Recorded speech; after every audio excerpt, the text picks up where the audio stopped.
Почитувани пријатели, ви посакувам Божи благослов. Стравот од Бог е почеток на мудроста. Што се подразбира кога ќе се каже страв од Бог? Кога луѓето ќе го напуштат стравот од Бог, создаваат либерална погрешна теологија. Знаеме дека има вистинска теологија која е втемелена на писмото, на Библијата и цврсто е закотвена во него.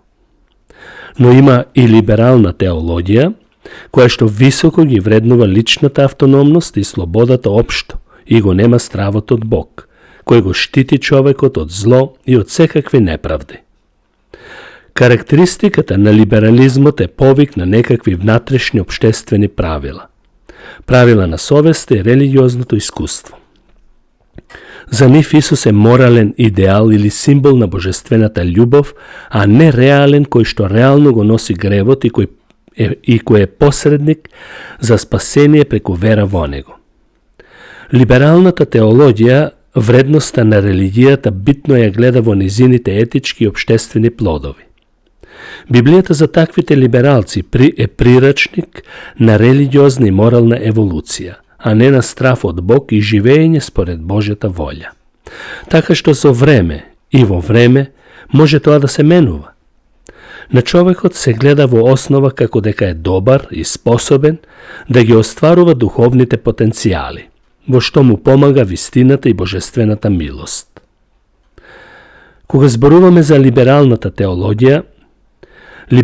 теологија христијанската вера ја инволвира или вовлекува во диалог со современиот свет и ја починува на судот или просудување на светските подбивачи. Тој либерализам без страф од Бог не го зема предвид историскиот Исус, ниту веродостојноста на писмото, на Библијата, туку во се што се прави е вклучен истражувачкиот напор на човековиот ум.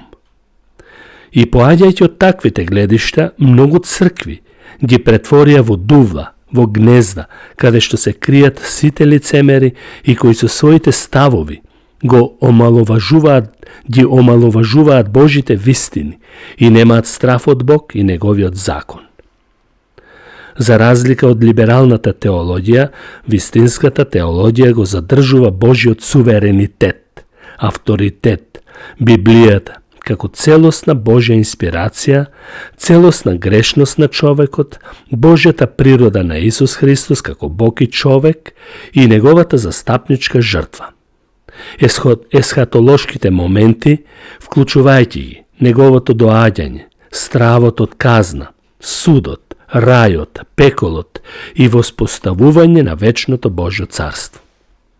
Во сето тоа, евангелизацијата е темел за придобивање и спасение на човечките души, кои се предвидени во Божиот план, да поверуваат преку оние кои се испратени да го проповедаат Евангелието. Затоа апостол Павле на многу места, посебно во Евреите 13 глава, 9 стих вели вака: Не дозволувајте да ве заведат со разни туѓи науки, зашто е добро срцето да биде зацврстувано во благодат. Вистинската теологија се темели на Библијата и на стравот од Бог кој е почеток на секоја мудрост.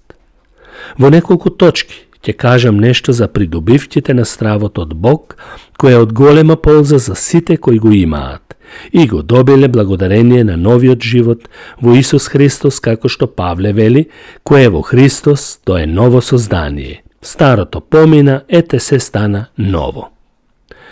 Што значи да се има страв од Бог? Стравот од Бог помага за да се придобие Божја мудрост. Така учи Библијата. Почеток на мудроста е Божи страв, страв од Бог. Почеток на мудроста е стравот од Господ, зашто мудро прават кои го почитуваат. Неговата слава трае довека. Тоа е запишано во Псалм 111 и 10 стих. Стравот од Бог создава стабилен живот исполнет со квалитети.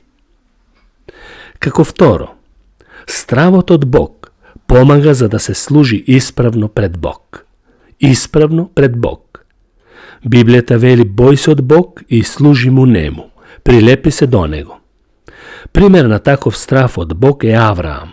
Бог му рече: еве сега знам дека се боиш од Бог, зашто не го задржа од мене ни својот син, својот единец. Авраам беше спремен на се, дури и за најмилиот свој син, само да му угоди на Бог. Но Бог, кога ја виде неговата вера и страв од Бог, му помогна и ја најде жртвата која ја бараше и која е слика за доаѓањето на Исус Христос. Како трето, стравот од Бог помага за да се избегне гревот.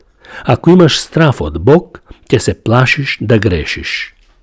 Библијата вели: треперете и не грешете, размислувајте во срцата на вашите легла и молкнете.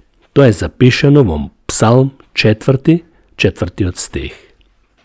Пример за таков страв е Јосиф, синот на Јаков. Тој вели: како да направам такво зло пред Бог? Тоа е случајот кога беше искушуван со жената на Петефреи. Четврто, стравот од Бог помага за да се има добра управа над Божиот народ.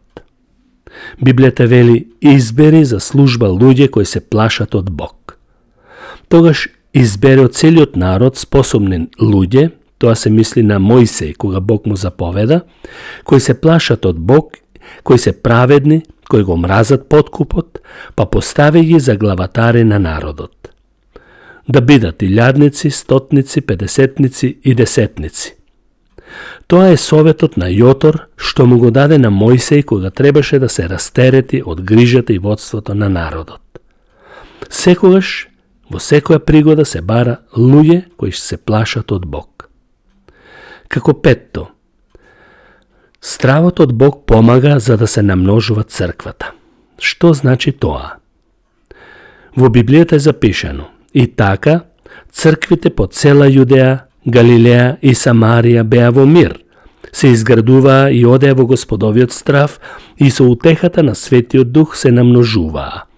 Тоа е запишано во Дела на апостолите, 9 глава, 31 стих. Тука во овој стих имаме неколку клучни нешта. Прво, црквата има мир.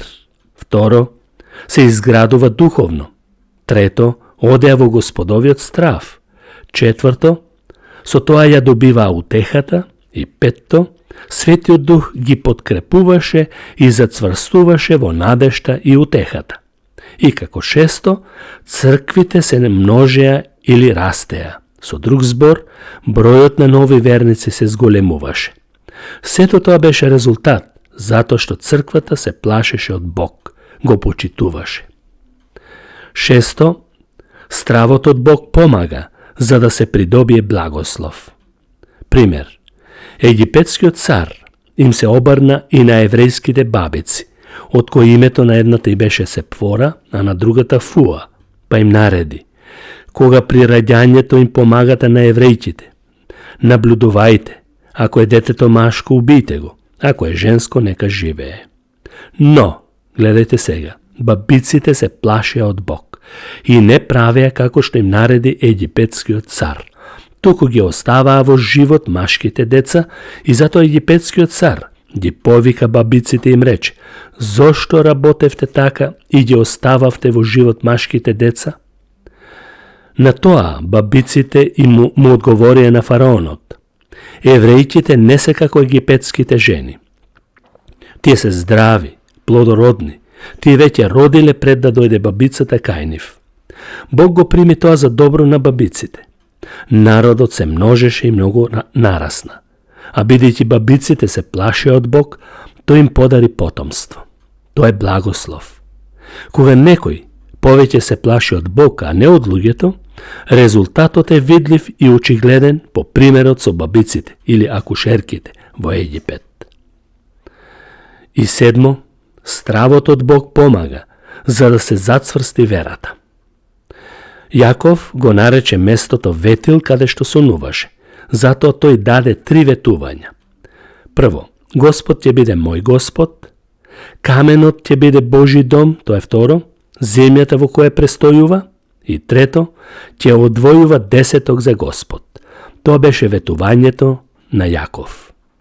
Jakov se razbode od sonot i reče, na vistine Gospod se naođa na ova mesto, a jas ne znajev.